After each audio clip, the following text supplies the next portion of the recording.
Raising your rates right now is actually, I think, much easier to do given the environment over the last 5 years or so than it was 10 years ago or even 15 years ago. Right now, it's actually everything's going up in price. Everything's increasing. And so you'll receive less friction than you would have 10 years ago, 15 years ago than today. And so I don't think raising your rates is some insurmountable thing. I also would argue that it's easier to systematically raise your rates than it is to sporadically raise your rates. So like, oh, we haven't raised your rates in a while.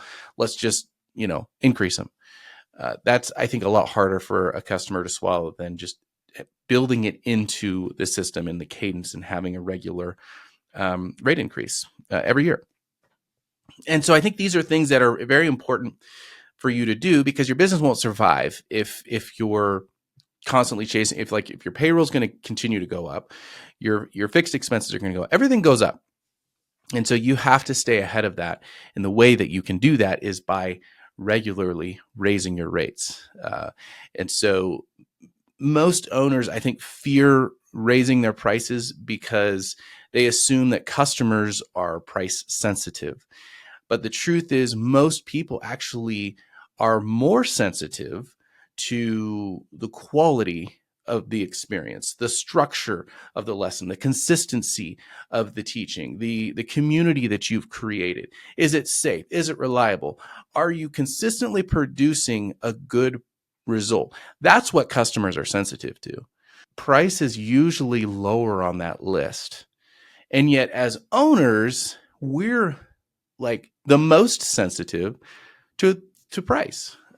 So it becomes a very difficult thing for us to get past. Whenever we start talking about money, we kind of get a little squirrely, and so that's normal. So if you feel that way, that's okay. That's normal. But pricing is a signal of value, and so if you're providing value, if you're continually increasing the value that you're offering your customer, then low pricing just signals low confidence in what you're offering and low value.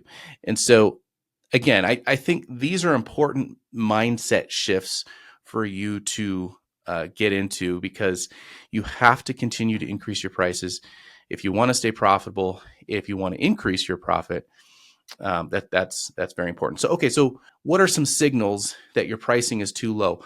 First off, I would tell you 99% of you are not charging enough. I guarantee. Like I talk to a lot of music school owners. I've never talked to a school owner that's gouging their customers in price, like overcharging for their music lessons. It just doesn't, you just don't see it. And so more than likely, you are undercharging your customers. And here's one of the signals that you'll know that you're undercharging. It's your conversion rate, your prospect conversion rate. It's a really good indicator. So a lot of people don't think about this, but like when you are talking to parents out there in your community, whether by phone or messaging or whatever, and they ask you, about your school, and then it gets to price and you start talking about price. If you're converting like 70 to 80% of those conversations, and that's not necessarily on the spot, that's like they convert eventually, whether it's in a day, week, month, that means that your prices are probably a little bit too low. You really want to be converting, like if you're at the right price point, closer to like 50%.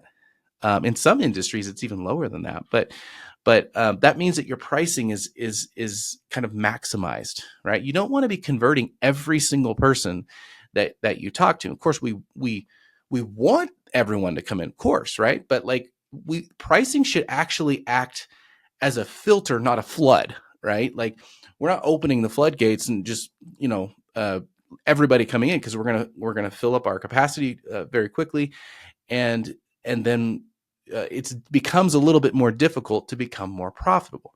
The conversion of your prospects is actually a good indicator as to where your pricing stands. And like I said, most people, the vast majority, are actually undercharging, not overcharging. How do you announce a price increase? Well, first off, I would say that your cadence, I think it should be every year. Every single year, you should be increasing your rates.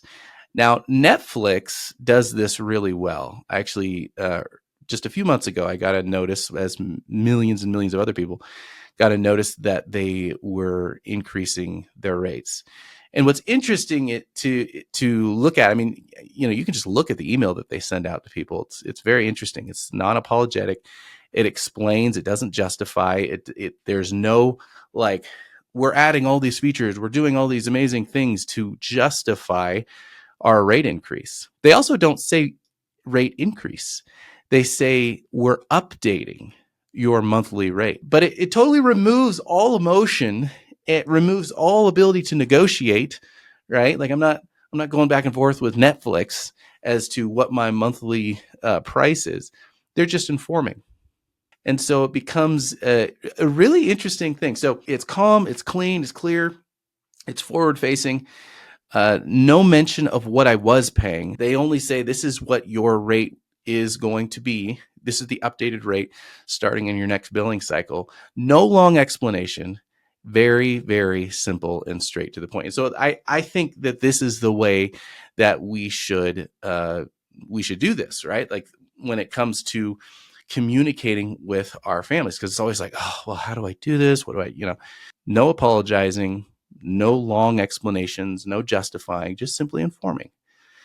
This is going to be your updated price.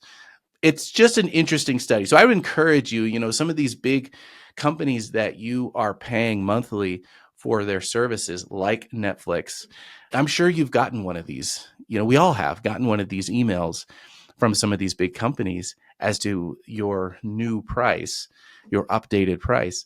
Look at how they do it. Take a note from how they do it, because I guarantee you they're dealing with all the same things, right?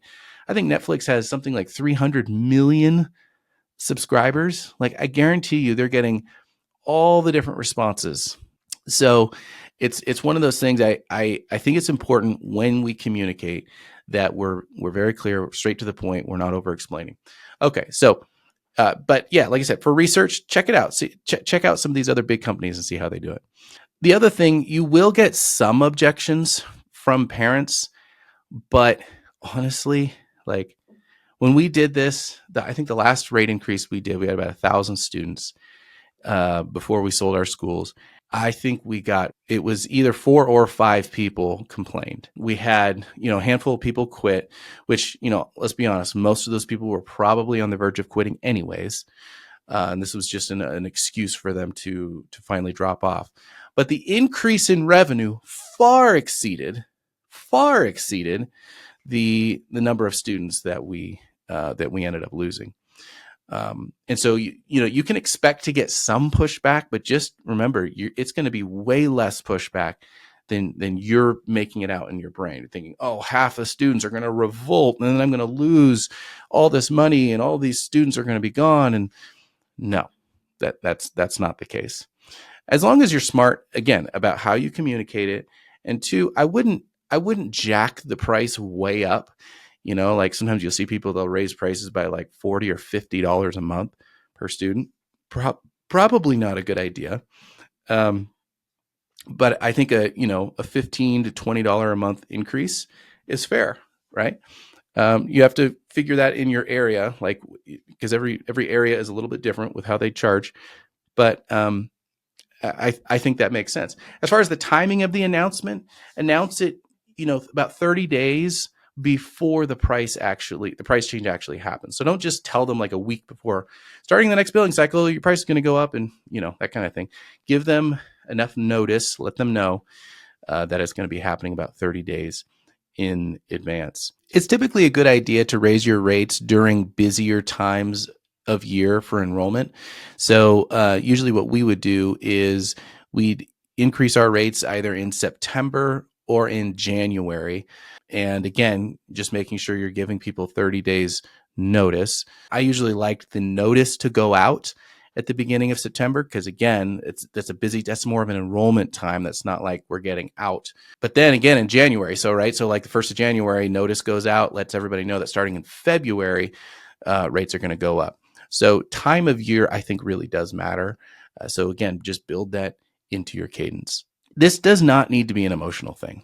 This is, for me, where it really changed was when I made it a regular cadence, when I made it something that I was doing every single year, and there's, it's like we're coming to that time of year again where we've got to send out the notice. We're going to do that. That was part of doing business, was just simply getting to that point where we make that announcement where the rates are going up and, all that kind of thing. Your staff might be a little nervous, so give them some encouragement as well. But again, this isn't like a negotiation, right? This is just, we're just informing people that this is part of doing business. This is the way that goes. And again, you're not going to get as much pushback as you're making out in your mind. So I encourage you to do this, build this into your business model, and watch your profit increase and watch the value of your school increase.